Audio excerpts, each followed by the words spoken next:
Hello friends, myself Dr. Manoti Patil, and today we are going to see the third chapter from physical chemistry, that is ionic equilibrium. From that, important point is derive H is equal to into root Kw upon Ka into C. For this we have to consider the hydrolysis reaction of salt. Let C is the initial molar concentration of salt in aqueous solution and H is the degree of hydrolysis of the salt. Here degree of hydrolysis is defined as fraction of total salt molecules that undergo hydrolysis at the equilibrium. So rewriting the actual equilibrium hydrolysis reaction of salt, that is equation 3.37, as we can write that reaction is CH3COONA plus H2O is equilibrium with CH3COOH plus NaOH.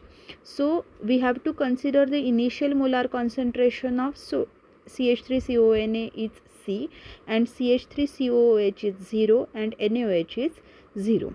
So concentration at equilibrium, we can write that C into 1 minus H for CH3CONA, CH for CH3COOH and CH for NaOH. So therefore hydrolysis constant, that is Kh, is equal to, we can write that CH3COOH means concentration of product upon concentration of reactant. So here products are CH3COOH, NaOH and reactants are CH3COONA. So is equal to, we can write CH multiplied by CH upon C into 1 minus H is equal to C into H square upon 1 minus H. So 1 C get cancelled here. If H is very small as compared to 1, then 1 minus H is approximately equal to 1 here. So KH, here we can write that KH is equal to CH square upon 1 minus H.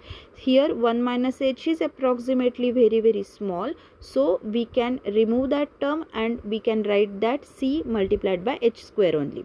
So degree of hydrolysis H is equal to, we can write that into root KH upon C. So here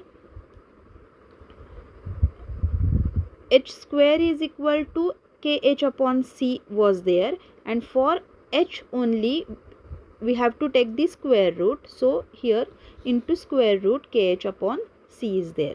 So thus the degree of hydrolysis of salt is inversely proportional to the square root of molar concentration. So combining 3.43 and 3.44, we get another relation of degree of hydrolysis as H is equal to into root KH upon C, or for KH we already seen that KH is equal to KW upon KA upon C. So H is equal to, we can write KW upon KA multiplied by C. By mathematical rule, KA multiplied by C is here. So we derived this H is equal to into root KW upon KA into C. Thank you.